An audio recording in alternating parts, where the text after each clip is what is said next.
It was meant to be the wedding of the century.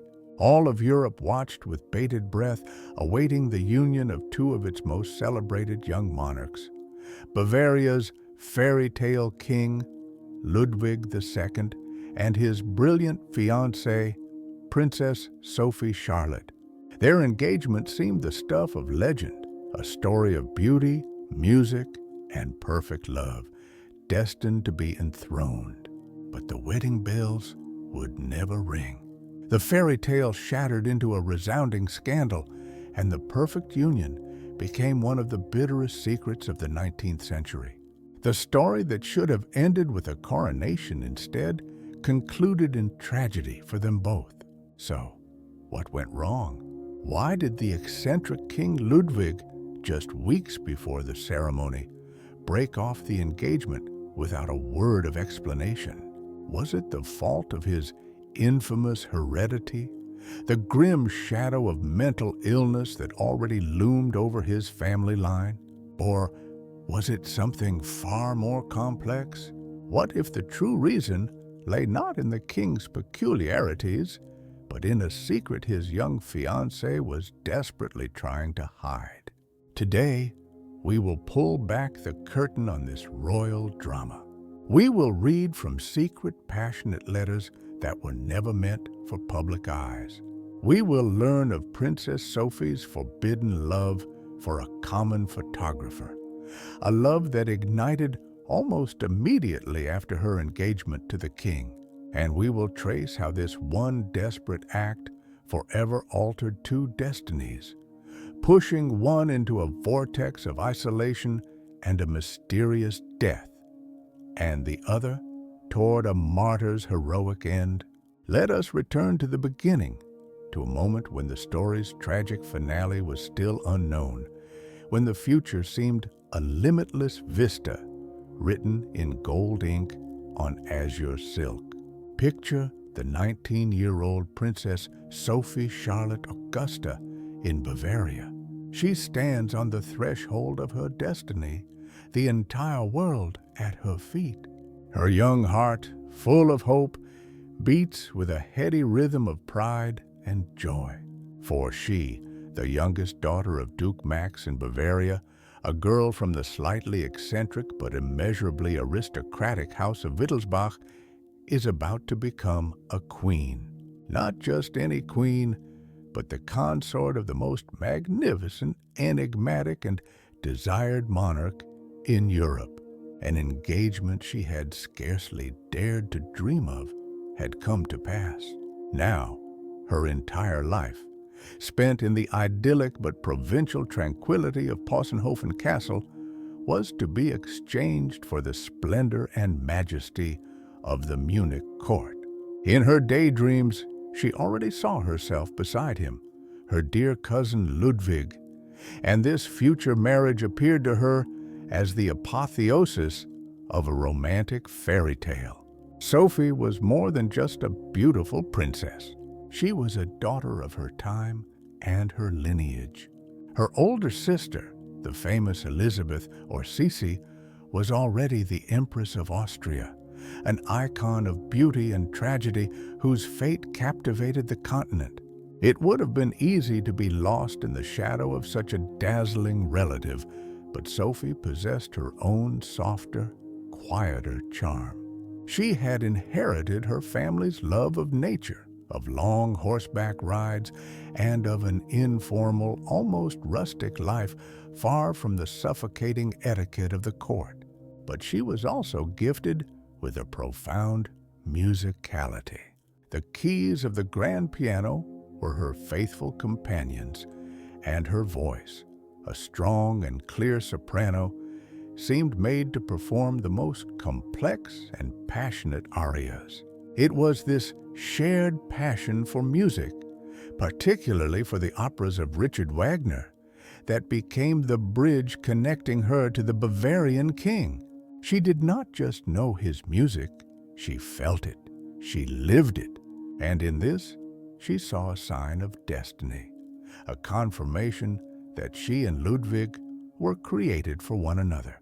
And her fiancé, Oh, her fiancé was a figure, as if carved from marble by an ancient sculptor and brought to life by the breath of a romantic poet. Ludwig II of Bavaria was not merely a monarch, he was a living myth. Imagine his appearance before his subjects. Standing nearly 6 feet 4 inches tall, 193 centimeters, a true giant, especially by the standards of the era. A majestic posture, long dark hair framing a face of striking, almost ethereal beauty, and his eyes. Those eyes, enormous, clear, and deep, seemed to look not at you, but through you, into other worlds invisible to mere mortals. His pale complexion only accentuated his aristocratic features, creating the image of a melancholy genius, a poet king. In an age when Europe was ruled by pragmatic politicians and grim military leaders like the iron-willed Bismarck, Ludwig was an anomaly, a beautiful and fragile anachronism. He despised war. Political intrigues struck him as vulgar trifles. His soul belonged to art. Ascending to the throne at 18, after the sudden death of his father, King Maximilian II, young Ludwig became a symbol of colossal hope for Bavaria. The people, weary of prosaic politics, fell instantly in love with their new ruler. They saw in him not just an administrator, but a messiah from the world of beauty, one who would transform Bavaria into a new kingdom of Lohengrin, a realm of harmony and art. His kindness was not for show. He was genuinely gentle and sensitive. His generosity toward artists, especially his idol Richard Wagner, was legendary and, as it would later turn out, ruinous. He was a man of delicate sensibilities, painfully impressionable, and it seemed the coarse fabric of reality constantly wounded him. He sought refuge in a world of dreams, in the world of ancient Germanic sagas, chivalric legends, and of course, in the thunderous, all-consuming harmonies of Wagner's operas. And it was this man, this dreamer king, who had chosen Sophie to be his companion for life. It seemed a match made in heaven. Two kindred spirits, two members of the same dynasty, two passionate admirers of Wagner's music. The people of Munich could not get enough of their future queen. When she appeared in public beside the tall, stately Ludwig, they formed a couple of dazzling beauty. The city buzzed with anticipation for the grand celebration. At a ball in the Munich residence, they danced all night, and their glances, their smiles, seemed to speak of a complete and unconditional happiness. Immediately after that ball, Ludwig, usually so indecisive in matters of state, went to his mother, Queen Marie, and firmly announced his decision to marry. For the court, this was long-awaited news. The king had long been under pressure. The nation needed an heir, the dynasty a future. And Sophie, a princess of impeccable lineage, beautiful, healthy, and musically gifted, seemed the perfect candidate. Her consent to his proposal was given without delay. The fairy tale was taking shape. No one could have imagined then that this majestic edifice of love and hope was built on a foundation of sand, ready to collapse at the first gust of a real, not an imagined, passion. To understand the drama that would unfold, we must look deeper, beneath the gilded surface of this fairy tale image. We must understand who Ludwig truly was. His refinement and love for the beautiful were not just character traits. They were his lifeline, his only sanctuary from a world he found ugly, coarse, and unbearably vulgar. This passion for art was born in him early and was akin to a religious epiphany. At the age of 12, while still crown prince, he first encountered the work of Richard Wagner. It was the score and libretto of the opera Lohengrin, the story of the Swan Knight who appears from a mystical realm to save an innocent maiden, only to vanish just as mysteriously. For the impressionable boy, it was a revelation. Wagner's music became not just an entertainment, but an entire universe. Thunderous, all-consuming, heroic. He didn't just listen to it, he absorbed it, memorizing entire acts, living the fates of Siegfried and Tristan as if they were his own. From these musical notes, verses, and ancient sagas, Ludwig began to build a world of his own. This was not mere fantasy, but a meticulously constructed alternate reality, a fortress built against the prose of the 19th century. His world was filled with music that thundered like a celestial storm, poetry that uplifted the soul, and castles that soared on alpine cliffs like visions. He populated it with blue lakes and white swans, symbols of purity and an unattainable ideal. It was a universe suffused with exaltation, a worship of absolute unearthly beauty. It was as magnificent as a Wagnerian overture, and just as tragically detached from real life. With its political debates in Parliament, the smell of gunpowder on battlefields, and the demand to produce an heir. Ludwig was less the king of Bavaria and more the king of this imaginary realm, and the further he went, the harder it became for him to leave its borders. He preferred nocturnal sleigh rides by torchlight, mimicking scenes from myths, to daytime audiences with ambassadors and ministers. His castles, which he began building with the obsession of a pharaoh, were not homes, but theatrical sets for a single spectator, himself. But what was the source of this desperate need for escape? To find the answer, we must descend into the family crypt of the House of Wittelsbach.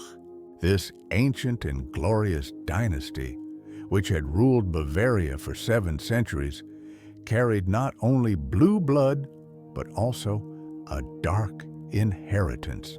Nervous, impressionable, and prone to severe mood swings, Ludwig was the flesh and blood of his ancestors. His family history reads like a Gothic novel, filled with eccentric, melancholic, and overtly mad characters. One need only look at his immediate relatives. His own father, King Maximilian II, was a sullen, withdrawn man, subject to severe bouts of depression that he tried to cure with long, grueling hikes through the mountains. His sudden death left an unhealed wound on young Ludwig's soul and a subconscious fear of a similar fate. However, the most vivid illustration of the family malady was his cousin, Princess Alexandra Amalie. This unfortunate woman suffered from one of the most bizarre obsessive conditions known to 19th century psychiatry. She firmly believed that, as a child, she had accidentally swallowed a grand piano. Not a toy one, but a full-sized concert grand made of green glass. This delusion completely dominated her life. She moved through the palace corridors sideways with extreme caution, terrified that a careless movement might shatter the fragile instrument inside her. She wore exclusively white dresses, symbolizing the purity and transparency of her glass burden. This was no anecdote, but a real family tragedy that unfolded before young Ludwig's eyes, reminding him just how fragile the line between reality and madness could be.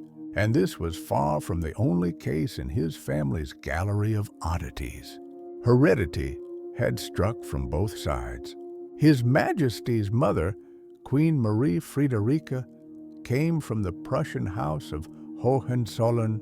Although this dynasty was famed for its iron will and militarism, its collateral branches were not known for their mental stability. Thus, in Ludwig's veins, two complex, genetically burdened lines converged. He was as beautiful as a Greek god, but as fragile as his unfortunate cousin's glass piano, and he knew it. He sensed this darkness within himself, this ancestral flaw, and he feared it desperately. His worship of beauty was not just aestheticism, it was an attempt to exorcise the ugliness of his inner chaos.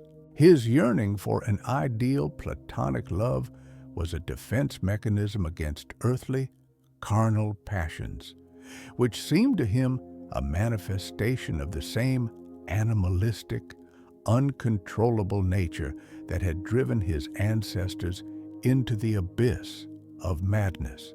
It is in this context that his engagement to Sophie takes on a new, far more complex meaning. He loved in her not so much a woman, but a reflection of his ideal, a pure musical Elsa, who had stepped off the opera stage to share his solitude in a glittering but imaginary world. He sought not a wife, but a fellow escape artist, a high priestess in his temple of art. He had no idea that his chosen one, for all her refinement, was a living person of flesh and blood, capable of entirely earthly and destructive feelings.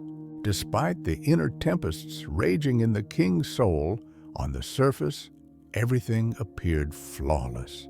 The machinery of court life, set in motion by centuries of etiquette and dynastic tradition, operated without a hitch.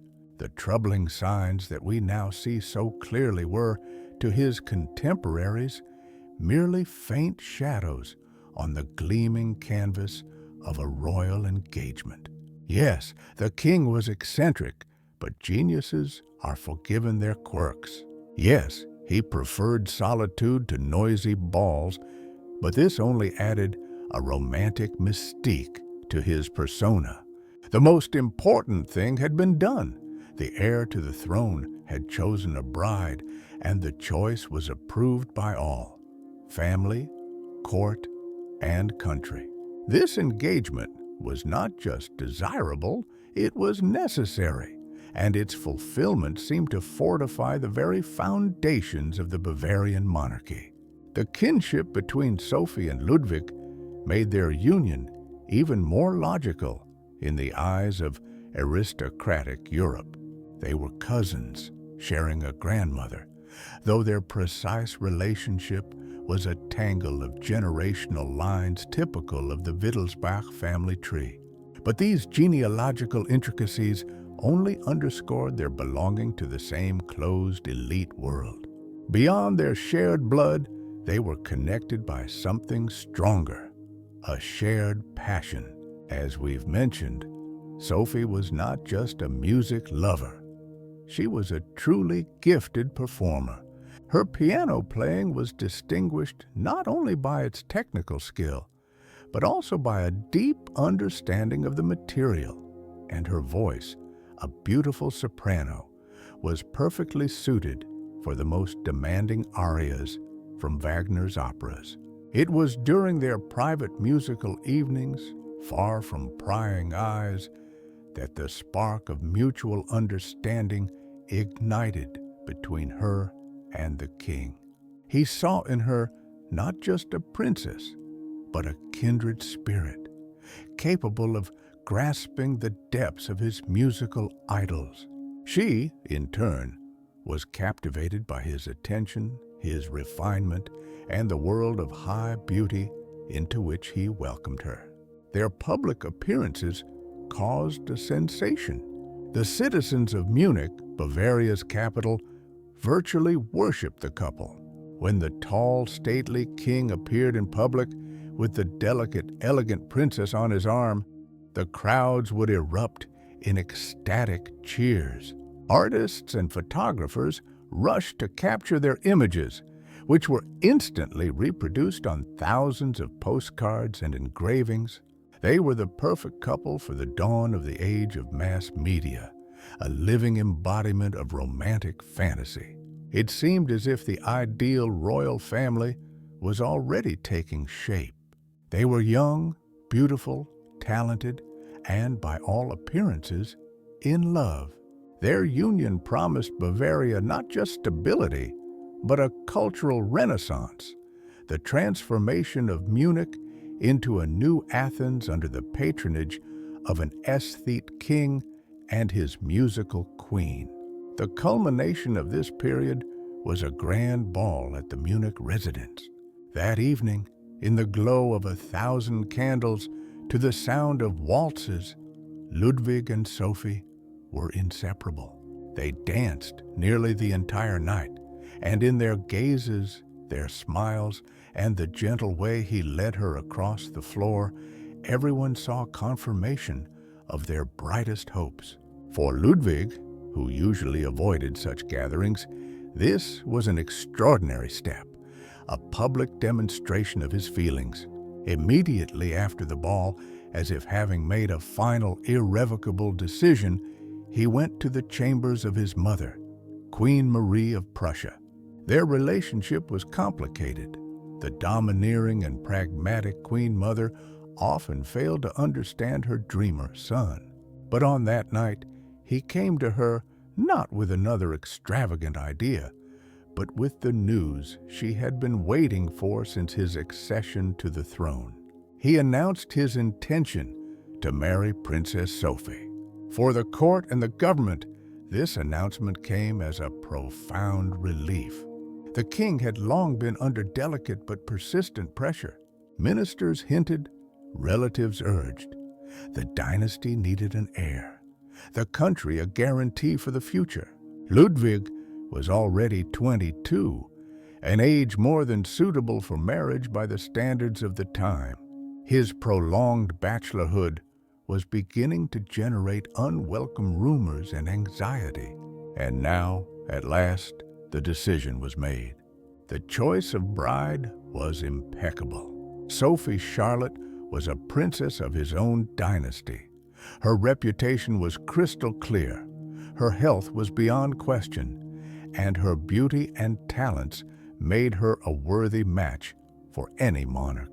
A formal proposal was made, and the princess, overjoyed, gave her immediate and enthusiastic consent.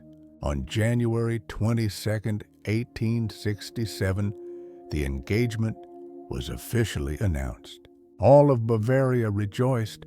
No one, not Sophie herself, not the shrewd Queen Mother, not the seasoned courtiers, could have imagined that this perfectly planned act of state was merely the prologue to one of the most sensational and enigmatic dramas in the history of European monarchies.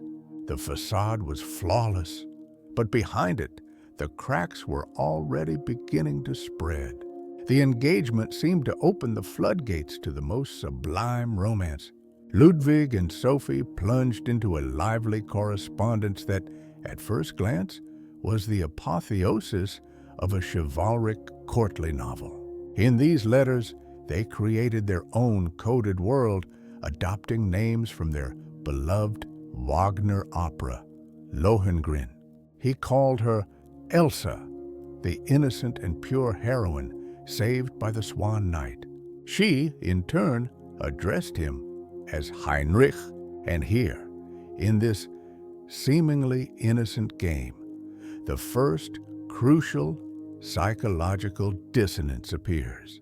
For some reason, Ludwig chose for his pseudonym not the impassioned knight Lohengrin, the hero and savior, but Heinrich the Fowler, the king who, in the opera, is a rather formal figure, observing the events from the sidelines. It was a strange, almost Freudian choice. It was as if, from the very beginning, he was positioning himself not as a passionate participant in a love drama, but as a detached monarch deciding the fate of his ward.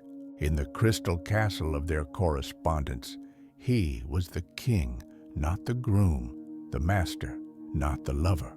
This subtle strangeness soon began to manifest in actions that could no longer be dismissed as romantic exaltation. The day of the official engagement announcement, January 22, 1867, should have been a triumph. The court was assembled. A lavish celebration thundered through the halls of the Munich residence. All eyes were on the betrothed couple.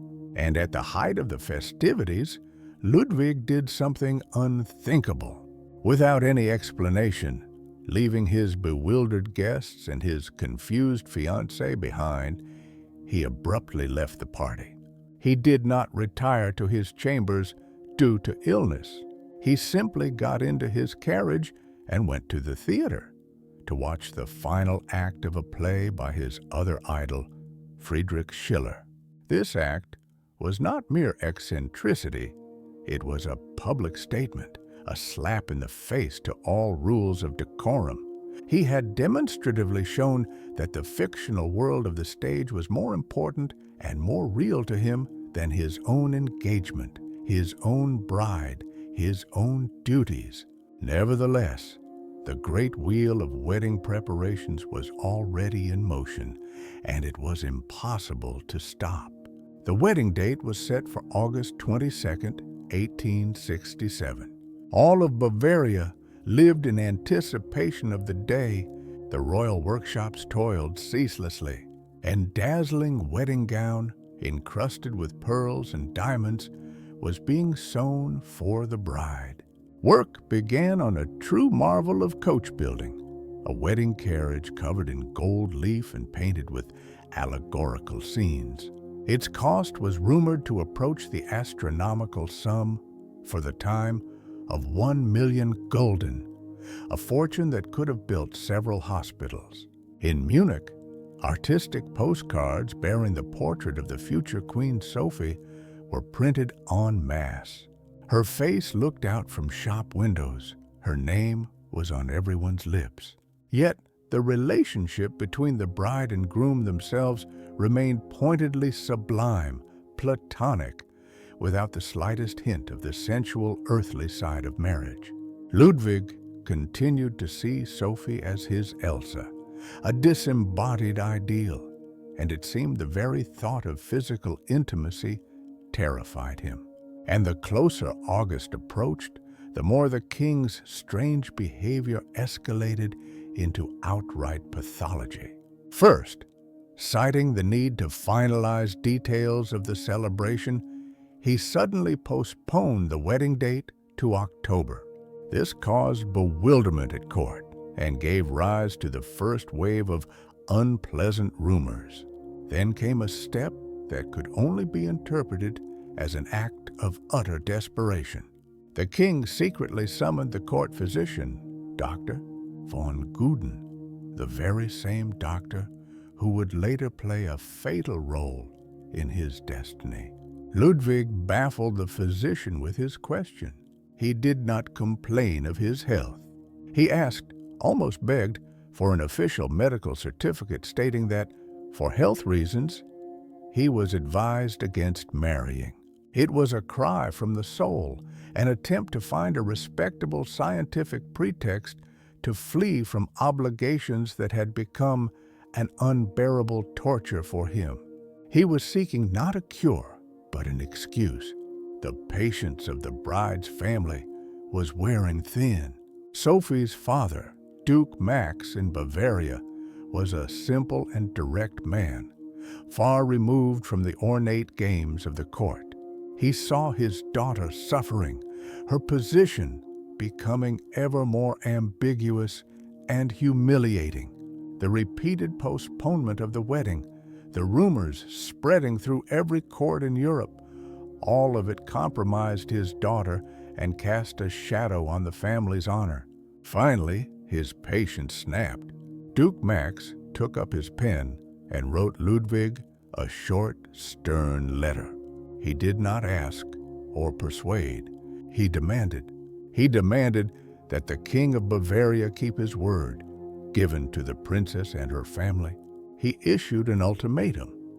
Either the wedding would take place on the appointed date, or the king had better explain the reasons for his behavior. This letter was the final drop that made the cup overflow. Cornered by his own fears and now by external pressure, Ludwig had to make a decision, and it proved to be as sudden and destructive as all his behavior in the preceding months. The atmosphere had grown thick with tension. The grand celebration was on the verge of becoming a grand scandal. The ultimatum from Duke Max did not have its intended effect. Instead of bringing Ludwig to his senses, it only pushed him to the edge of the precipice, forcing him to take the final, irrevocable step. The king's reaction was not just strange, it was theatrically dramatic and utterly irrational. Instead of explaining himself to the bride's father, he sent a farewell message full of reproaches to Sophie herself. In this short letter, he did not repent or apologize. He shifted all the blame onto others, casting himself and her as victims of someone else's cruelty. "Your cruel father wishes to tear us apart," he wrote, as if they were a pair of secret lovers rather than a monarch and a princess whose wedding was a matter of state importance. He was once again retreating into his fictional world where only treacherous villains and innocent sufferers existed, completely ignoring reality. Then, almost immediately after this letter, came the official, cold and merciless blow. In October 1867, just days before the new rescheduled wedding date, Ludwig II, King of Bavaria, unilaterally broke off the engagement. He did not see fit to provide any clear explanation to his former fiancée, her family, or his own government. The court was in shock. The public was bewildered. It was a scandal of unprecedented scale that echoed through every royal court in Europe. The wedding preparations were instantly halted. The magnificent carriage, a symbol of a happiness that never was hidden away in a remote barn. Thousands of postcards depicting the radiant princess who would never be queen became waste paper, a bitter reminder of shattered hopes. For Sophie, this was not just a blow, it was a public humiliation, a stigma that would remain with her for the rest of her life. What was the reason for this sudden and cruel decision? For many decades, this question remained one of the greatest mysteries associated with the fairy tale king. Biographers and historians proposed numerous theories, trying to unravel Ludwig's motives. The most obvious and widespread theory, of course, pointed to his progressing mental disorder. His eccentricity, his flight from reality, his paranoid fear of marriage, it all fit perfectly into the picture of encroaching madness. Many believed that at the last moment, the king simply realized his inability to lead a normal family life, to perform his marital duties, and to produce heirs. And this fear proved stronger than his sense of duty and decorum. This version painted Ludwig as a tragic figure, an almost Shakespearean hero, a victim of his own fate and a dark heredity. Others sought reasons in more complex psychological matters. Persistent, though unconfirmed, rumors circulated about the king's unconventional inclinations. Throughout his life, he avoided the company of women, preferring to surround himself with handsome young men, adjutants, actors, grooms. His most passionate and trusting relationships were with men, particularly with his master of the horse, Richard Hornig. Perhaps, some suggested, the engagement to Sophie was merely a desperate attempt to conform to societal expectations, an attempt to correct himself that failed spectacularly under the pressure of the approaching wedding. In this case, the breakup was not an act of madness, but a painful yet honest admission of his own nature. Ludwig may have realized he could not deceive himself or his young bride, condemning her to a life without love or happiness. And there was a third version, the most prosaic and cynical. Some courtiers whispered that Ludwig, in his selfish worship of an ideal, had simply overplayed his part. He had reveled in the period of romantic engagement, the correspondence, the role of a noble knight. But as soon as it came to real commitments, the wedding night, the necessity of sharing his life with another person, his interest waned.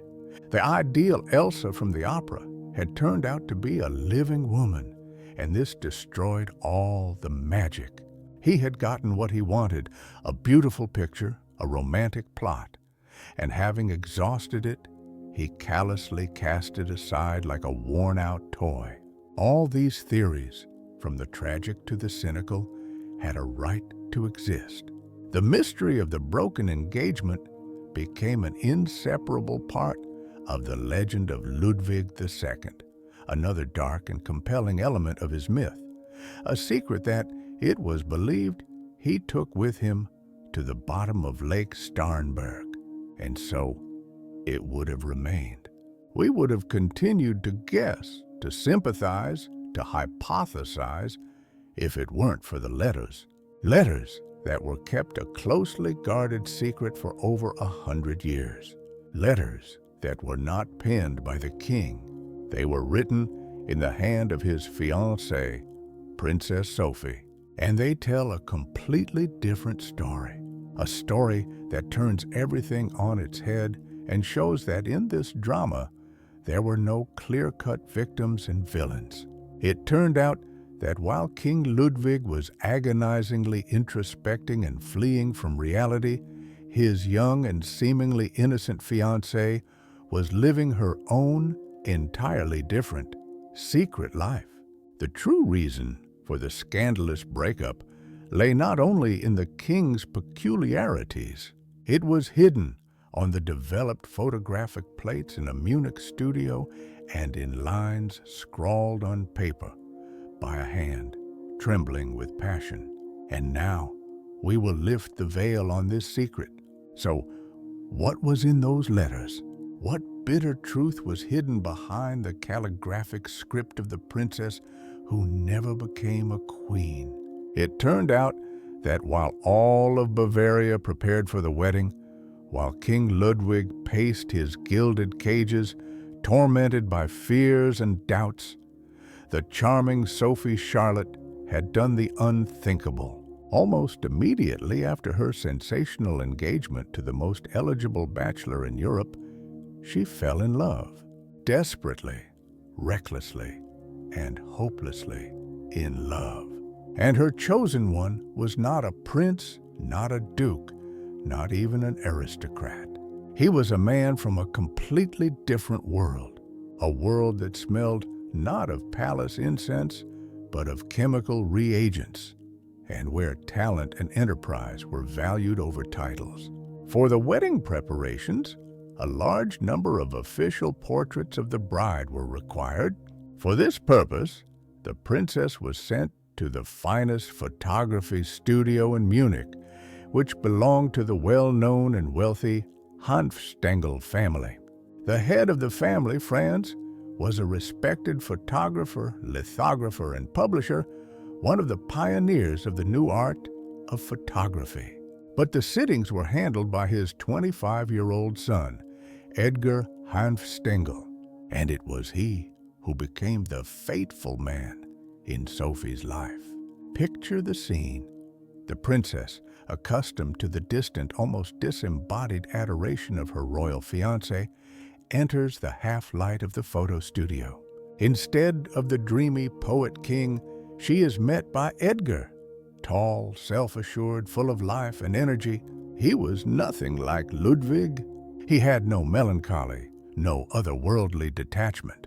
Edgar was an earthly man, witty, a charming man about town, an expert on Munich's bohemian life. He did not look at Sophie as Elsa, as a symbol. He saw a living, beautiful young woman. And that direct, unceremonious male gaze may have been exactly what Sophie was missing. She was tired of being an icon, tired of playing the role of a bodiless ideal in someone else's fantasy. With Ludwig, she was a character in an opera, a function, a part of a grand aesthetic project. With Edgar, she could just be herself. The spark was instantaneous. One evening, a few hours spent together under the pretext of discussing photographs was enough for both to lose their heads. They were perfectly aware that their relationship was doomed from the start. She was the king's fiancée. He was a commoner, albeit from a wealthy family. An abyss lay between them, impossible to cross. But the fire of a secret passion had already been lit, and they were powerless to extinguish it. A dangerous game began, full of secret meetings, coded notes, and the constant fear of discovery. Their correspondence, which miraculously survived in the Hanfstengel family archives and was only published in the 20th century, paints a picture of a desperate, doomed love. These are not lofty discussions of art, like in Ludwig's letters. This is the cry of a young woman's soul, torn between duty and feeling. Let us give the floor to Sophie herself. Her own letter, full of despair and passion, speaks louder than any speculation. This is what she wrote to her secret lover. My dearest, dearest friend, how happy I was when N handed me your letter today. My heart is breaking. There is no hope for us.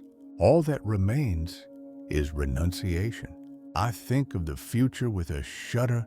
The day of my wedding hangs like a black shadow over my soul. I wish I could flee from this merciless fate. Why did I have to meet you now when my wedding is arranged? I love you so much, my Edgar. I cannot tell you how deeply your dear image has captured my heart. So much so that I have so shamefully forgotten all my duties to my poor king. I assure you that your lines will be safe. The world must never suspect what is between us, must never judge us. Farewell, farewell, my Edgar. Tomorrow I shall be in the city for a few hours on business. Could you be at the palace at 7:30, please? Not earlier, because until then I shall not be alone. I am returning with the last train. There is probably little time, but we must be content with it. Your S.C. Do not forget me. Read those lines again. They contain everything. The tragedy of doom, there is no hope for us. The terror of the impending marriage, the day of my wedding hangs like a black shadow over my soul. The pangs of conscience, shamefully forgotten all my duties to my poor king, and the desperate attempt to snatch a few moments of happiness, we must be content with it. This is not just a love note. It is a document, an indictment against the entire system of dynastic marriages. It shows how a living, feeling human being was being forced into the Procrustean bed of state interests, and that human being rebelled. Sophie, whom Ludwig saw as the meek and pure Elsa, turned out to be capable of deceit, of secret trysts, of a passion that swept away all barriers. The secret we promised to reveal was not the secret of the king's madness, but the secret of his fiancée's infidelity. And that infidelity was the detonator that blew the entire fragile structure apart. This forbidden love was not merely a platonic infatuation, not just an exchange of ardent letters from a distance. It was a full-blown affair, with secret meetings, a complex system of conspiracy, and devoted accomplices. Sophie and Edgar were trapped in the golden cage of court protocol, but their passion was inventive. Every moment they could snatch for themselves was treasured like gold. Their correspondence was conducted through trusted intermediaries, loyal ladies-in-waiting from the princess's circle who risked their careers and reputations for their mistress's happiness. The lover's chief aides were two of her maids of honor, Natalie von Sternbach and Antonia Frechner. It was they who passed the letters and helped arrange the brief, high-risk encounters. They were witnesses to this desperate romance and guarded its secret as if it were their own. Their meeting places were secluded corners of palaces and castles where the lovers could hope for privacy. They met at the ancient Pale Castle, in the quiet rooms of the Munich Palace, and even in Sophie's own family home, Possenhofen Castle, right under the noses of her unsuspecting relatives. The main pretext for their meetings remained their work. As Princess Sophie was the king's official fiancée, protocol demanded the creation of a large number of her photographic portraits. These images were intended for the press, for reproduction on postcards, and as gifts for members of the royal family.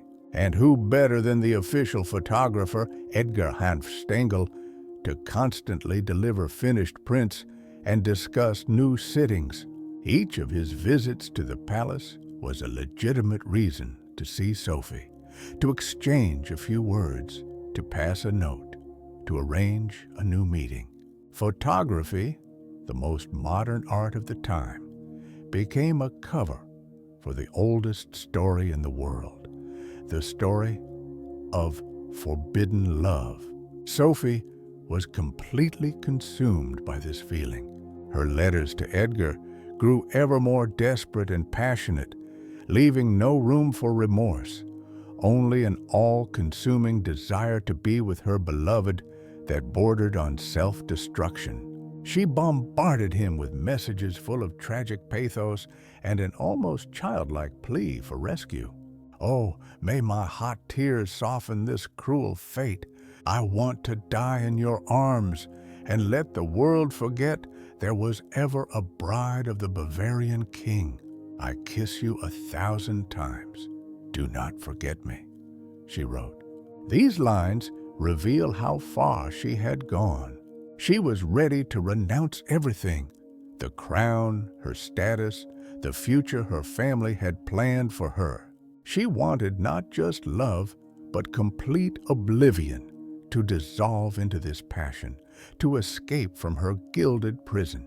The dreamy and refined princess, the admirer of Wagner, proved capable of feeling so powerful they could have burned to the ground not only her reputation, but her entire life.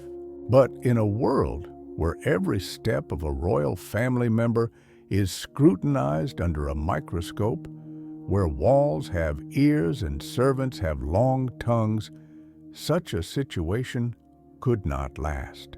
The court is a complex organism, riddled with intrigue, envy, and rivalry. Too many people were involved in the wedding preparations. Too many eyes watched the bride's every move. The frequent visits of the young and handsome photographer, the private conversations, the strange behavior of the ladies-in-waiting, none of it could go unnoticed. Rumors began to circulate. At first, it was a barely audible whisper in the palace corridors. Then more confident gossip passed from one courtier to another. Someone saw something, someone heard something, someone simply put two and two together. And, as is always the case, there were those who considered it their duty or their advantage to carry these rumors to the very top. Information about the bride's infidelity was bound to reach the king's ears.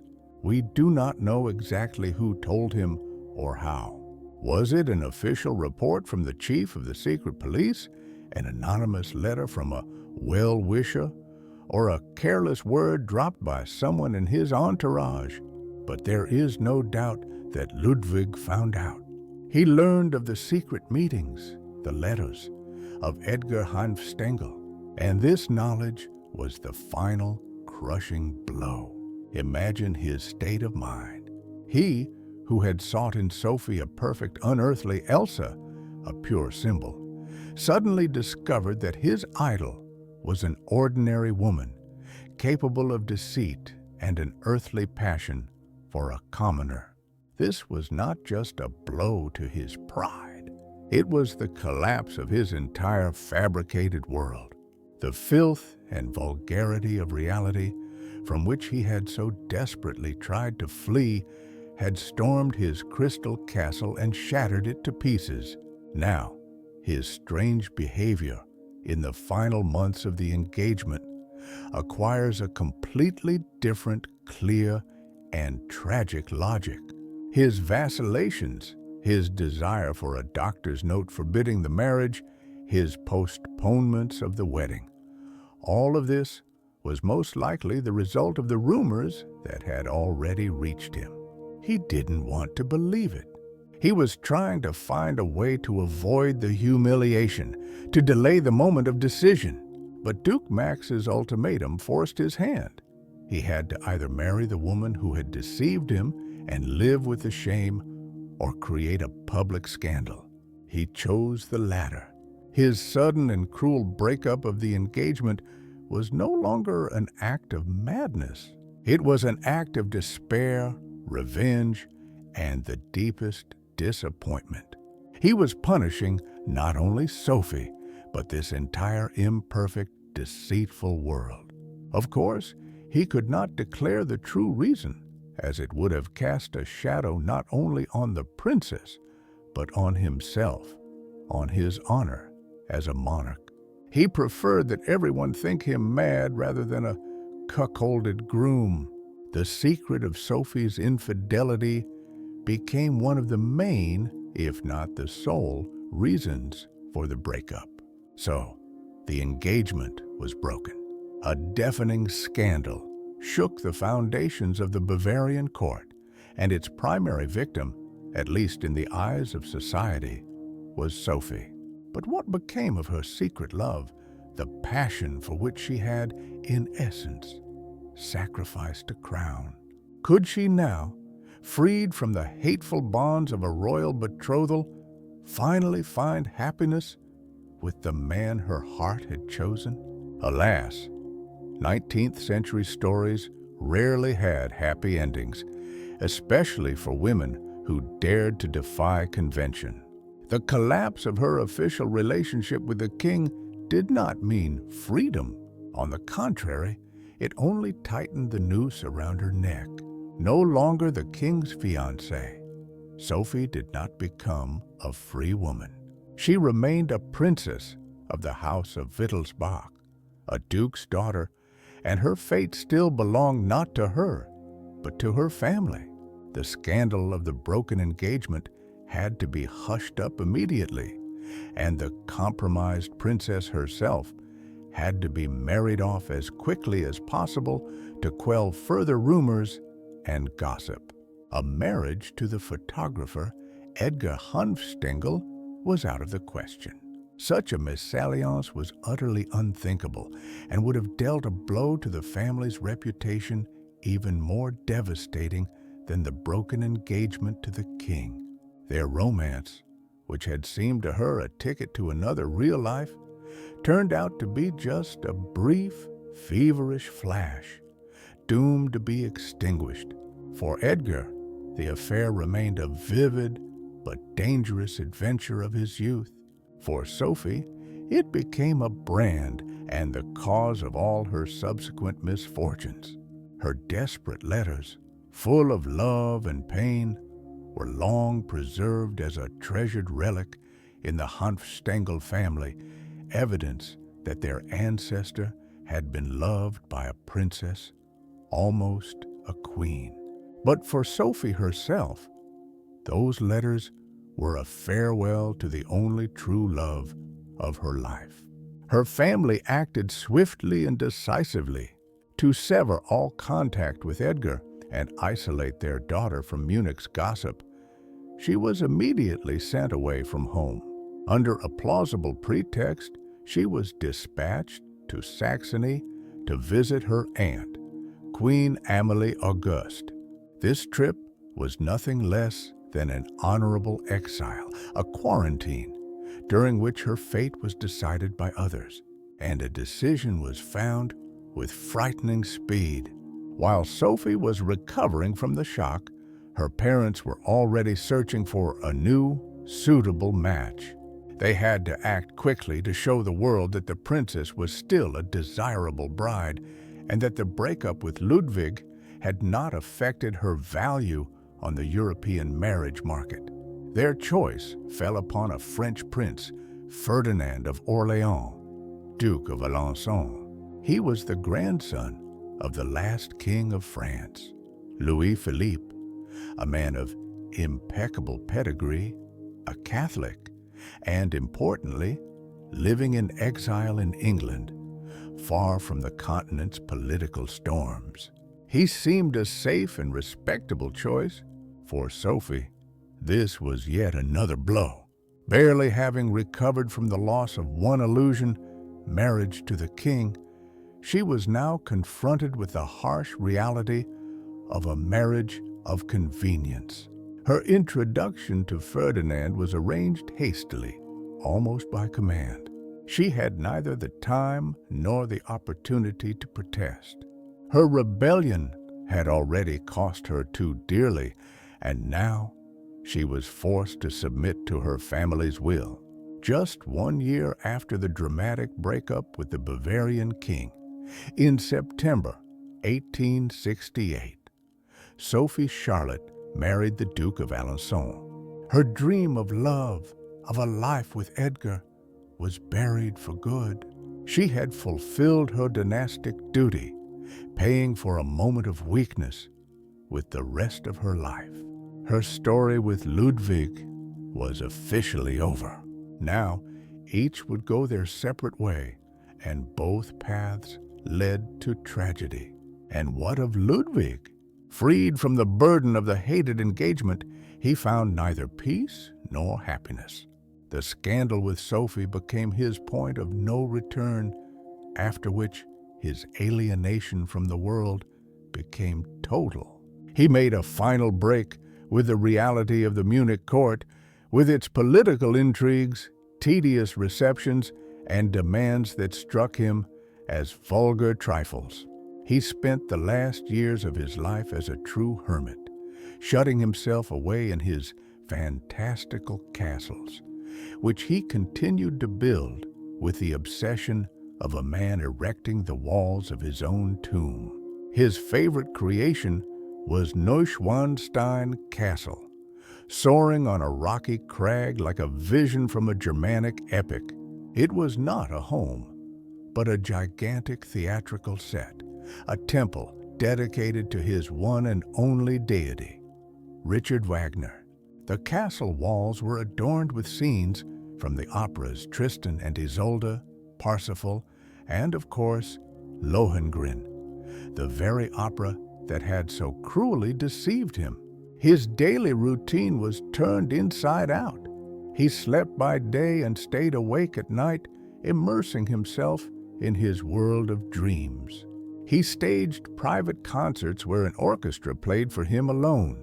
He took long nocturnal sleigh rides through the snowy mountains in magnificent carriages drawn by 4 white horses, accompanied by outriders with torches. He imagined himself as Parsifal in search of the Holy Grail, or Lohengrin rushing to the aid of an innocent maiden. He spent much time in the open air, but it was less a communion with nature and more an attempt to dissolve into it, to become part of the majestic and silent landscape that, unlike people, would never deceive or betray. His solitude was absolute. He received almost no visitors, and his interactions with ministers became a complete farce. For the members of the Bavarian government, this became a nightmare. To obtain the king's signature on an important state document, they had to literally hunt down their monarch. Ministers with briefcases full of laws and decrees were forced to climb mountain paths to his secluded hunting lodges, or wait for hours until the king deigned to emerge from his castle. He often communicated with them through a closed door or passed documents through servants, refusing to meet them in person. The state was effectively left without a ruler. The country's administration fell to the cabinet of ministers, while its official head floated in the clouds, spending colossal sums from the treasury on his architectural whims. Inevitably, rumors far more terrifying than the gossip about a broken engagement began to spread across the country. Now, people spoke openly of Ludwig's progressive mental illness. They told tales of his bizarre orders, his conversations with imaginary companions, the spirits of French kings, and his fits of rage that were followed by periods of deep apathy. His building mania drove the treasury to the brink of bankruptcy. The government found itself in an impossible situation. To tolerate a mad monarch any longer was unthinkable, but to overthrow God's anointed ruler was an act of unheard-of gravity. Finally, the cup of patience overflowed. A decision was made that would forever enter Bavarian history as an act of state treason and medical cruelty. A special commission was formed, consisting of 4 prominent Munich psychiatrists, led by the very same Dr. Bernhard von Guden, whom Ludwig had once turned to for help. This council, without ever meeting the patient in person and basing their conclusions solely on the testimony of servants and rumors, delivered a verdict in absentia. King Ludwig II was incurably insane with paranoia and must be removed from power. This diagnosis became the king's death sentence. In June 1886, Dr.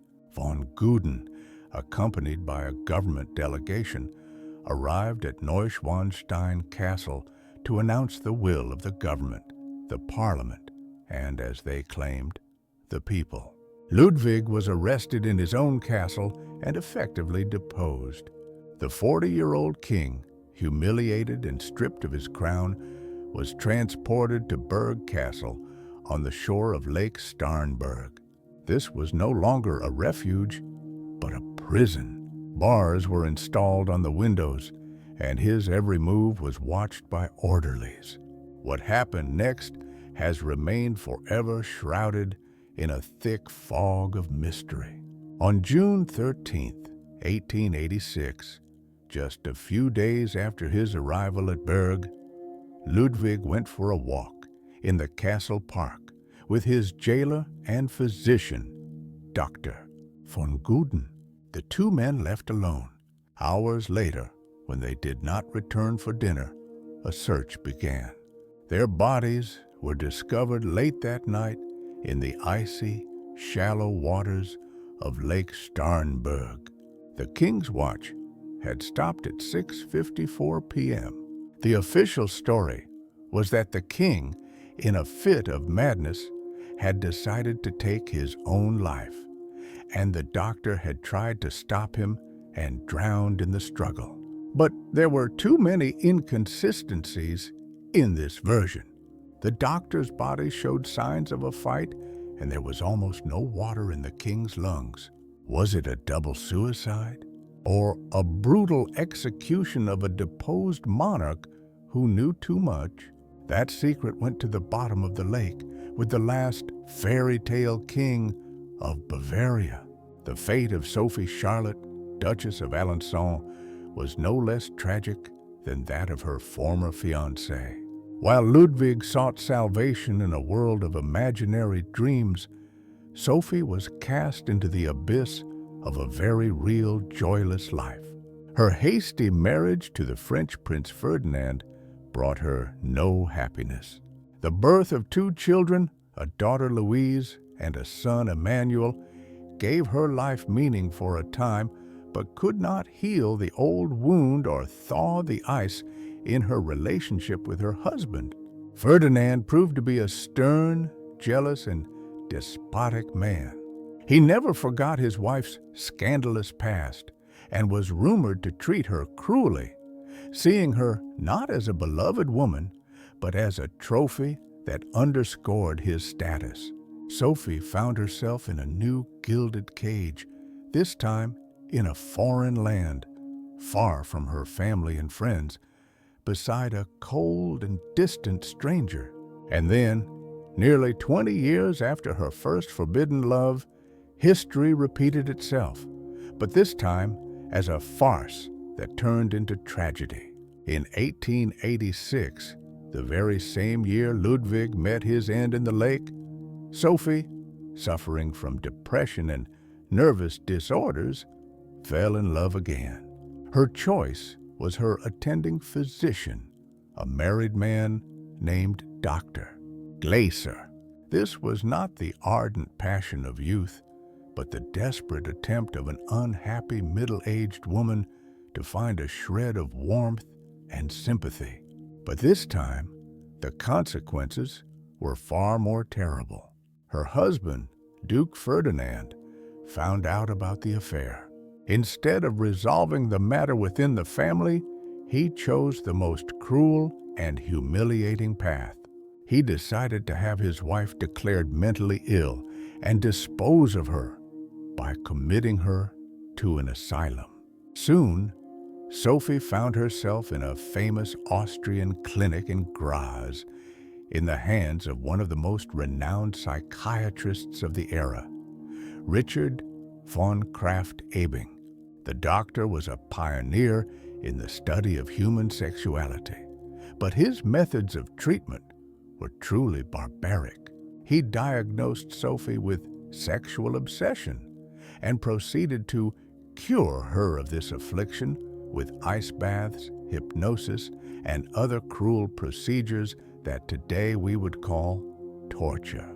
For several months, she was plunged into a living hell, where her personality was systematically dismantled in the name of preserving her husband's reputation. And yet, even in this state, she found the strength to fight back. She managed to escape from the clinic and make her way to her family home, Possenhofen Castle, seeking protection from her family. But there, a new blow awaited her. She learned of her father's recent death.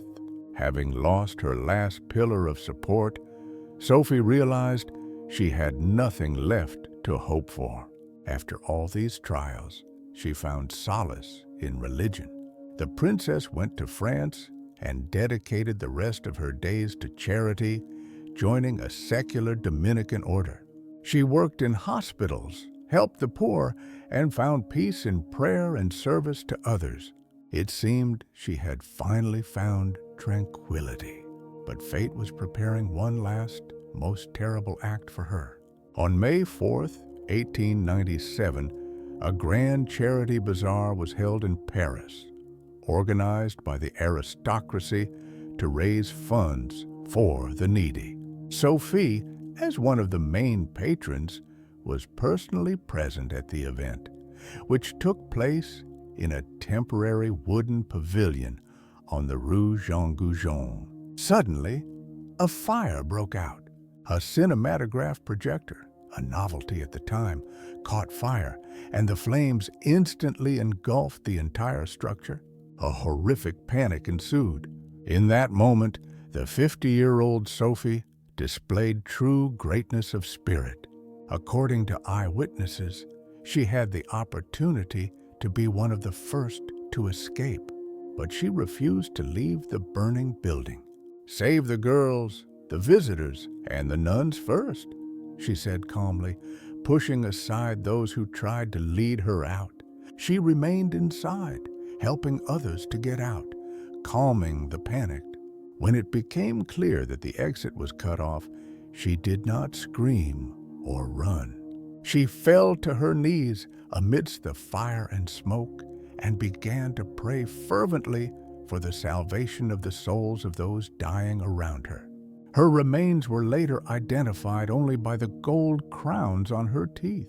Thus, in fire, martyred but heroic, ended the life of Princess Sophie, a woman who once came close to being a queen, who knew both forbidden passion and the cruelty of psychiatry, and who, at the very end, found within herself the strength for the ultimate self-sacrifice. The story that began as a fairy tale ended in two tragedies, revealing how fragile a human life can be, caught between the millstones of duty and desire.